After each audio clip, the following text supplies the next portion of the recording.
রাধে রাধে বন্ধুরা, good morning সকলকে। কেমন আছো সবাই? আশা করছি সকলে খুব ভালো আছো, আমিও ভালো আছি।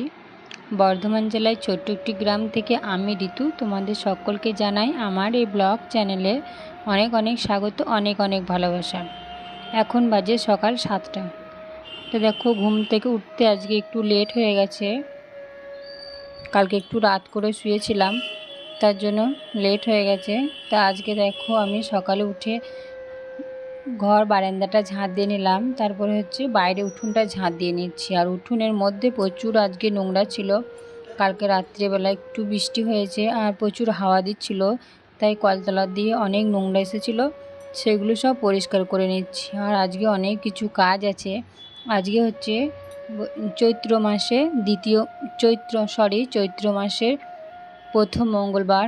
আর আজকে প্রথম মঙ্গলবারে আমাদের মা রক্ষু মায়ের পুজো হবে, মানে ঘটে পুজো হবে। আজকে ঘট বসবে, আমাদের এখান থেকে পুজো যাবে, তারপরে আমাদের পাশের গ্রামে মণ্ডল গ্রামে ওখানে পুজো হবে। আজকে সারাদিনটাই উপোস করে থাকবো, পুজো নিয়ে আসবে মায়ের, তারপরে আমরা ভাত জল সব খাবো। তো চলো, আজকে অনেক কিছু কাজ আছে, সেই কাজগুলো করি আর তোমাদের সঙ্গে শেয়ার করি। আর আগের ভিডিওতে দেখেছো তোমরা যে আমাদের গ্যাস সিলিন্ডার ফুরিয়ে গেছে, 45 দিন না হওয়া পর্যন্ত বুকিং নিচ্ছে না। তার জন্য দেখো উনুনে রান্না করছি। আর উনুনটা একটু ভেঙে গেছে, তার জন্য মাটি ভিজিয়ে রেখেছিলাম, তো সেই উনুনটা ভালো করে নেপে নিচ্ছি। যেখানে উনুনটা ভেঙে গেছে সেখানে একটু ভালো করে নেপা পোছা করে নিচ্ছি, তা না হলে উনুনে রান্না করতে পারবো না।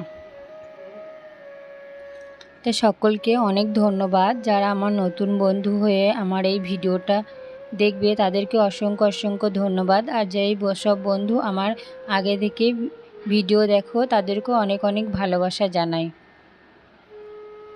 উনুনে রান্না করতে একটু কষ্ট হচ্ছে, কিন্তু কিছু করার নেই, না রান্না করলে কি করে খাবো। আর কাদের বাড়ি থেকে গ্যাস আছে রান্না করে আনবো, সবারই একই অবস্থা, তাই কাউরি বাড়ি আর যায়নি, উনুনেই রান্না করছি। উনুনে রান্না করতে একটু কষ্ট হচ্ছে।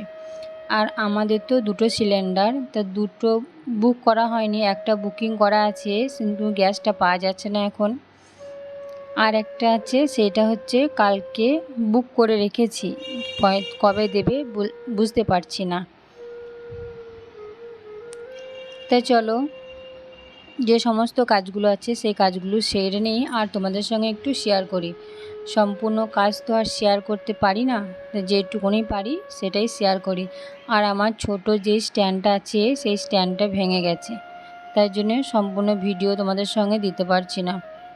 তো দেখো, উঠোনটা ধুয়ে নিয়েছি, তারপর চলে এসেছি রান্নাঘরে। রান্নাঘরে কটা বাসন আছে, সেই বাসনগুলো ধুয়ে নিচ্ছি। আর আমি বেশিরভাগ রান্নাঘরেই বাসন মাজি। আমাদের যে কলপাটটা আছে, মানে কলতলাটা, সেখানে খুব কম মাজি। আর এখন তো গরমকাল পড়েছে, প্রচুর রৌদ্র হবে ওখানে, তার জন্য আর ওখানে বাসন মাজি না, এখানেই মাজি, ঘরের ভিতরে বেশি নেই মাজি। তারপরে দেখো, আজকে পুজো হবে, তার জন্য অল্প একটু মাছ নিয়েছি। যে দুপুরবেলা আমি ভাত খাবো না, ছেলে মেয়ে, তোমাদের দাদা ভাই, শাশুড়ি মা সবাই খাবে, তার জন্য দেখো অল্প একটু মাছ নিয়েছি, তো সেই মাছটাই বেছে নিচ্ছি।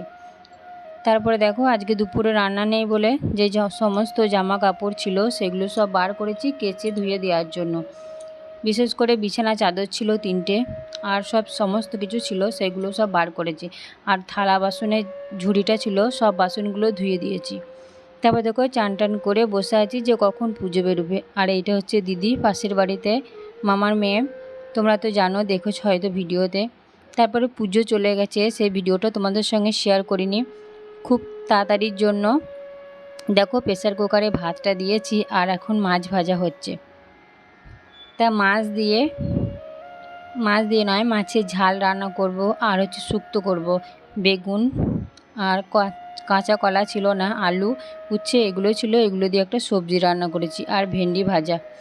আর এই লাল শাকটা বাজার থেকে কালকে সন্ধ্যের সময় কিনে নিয়ে এসেছি, তাই এটাই রান্না করব।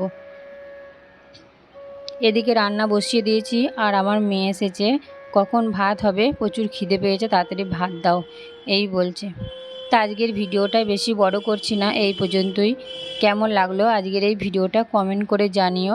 ভালো লাগলে লাইক করে পাশে দেখো। সকলকে বলছি চ্যানেলটা সাবস্ক্রাইব করে পাশে দেখো।